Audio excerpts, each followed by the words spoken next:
এ নদী ভাঙন দেখা দেয় এবং দুই পারের মানুষের ঘর বাড়ি, শিক্ষা প্রতিষ্ঠান, মসজিদ, মন্দির, ফসলি মাঠ এগুলা পানিতে বিলীন হয়ে যায়।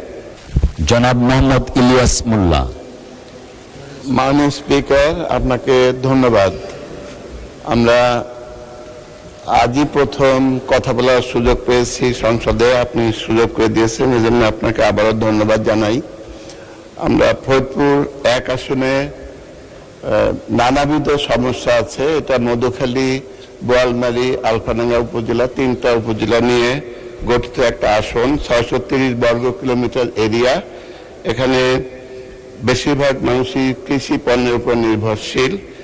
আপনি জানেন যে আমাদের আসন এলাকার পশ্চিম দিকে ঘেঁষে মধুমতি নদী বয়ে গেছে প্রায় 137 কিলোমিটার। এই নদীটার ইতিহাসটা হলো এরকম, প্রত্যেক বছরই এই নদী ভাঙন দেখা দেয় এবং দুই পারের মানুষের ঘর বাড়ি, শিক্ষা প্রতিষ্ঠান, মসজিদ, মন্দির, ফসলি মাঠ এগুলা পানিতে বিলীন হয়ে যায়। আমরা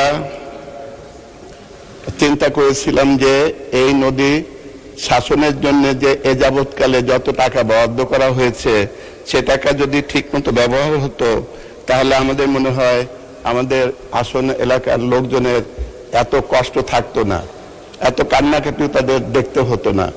আমরা মনে করি এই সরকার গণতান্ত্রিক সরকার, এই সরকারের পক্ষ থেকে আমরা মনে করি যে নদী শাসনের জন্য আমাদের পদক্ষেপ নেবেন এবং এটা 137 কিলোমিটার লম্বা এরিয়া, লম্বা নদী, এর দুই পার পার্মানেন্ট স্থায়ীভাবে এটাকে বাদ দেওয়ার জন্য, শাসন করার জন্য পদক্ষেপ মাননীয় মন্ত্রী নেবেন কিনা এটা আমাদের জানার বিষয় আপনার মাধ্যমে।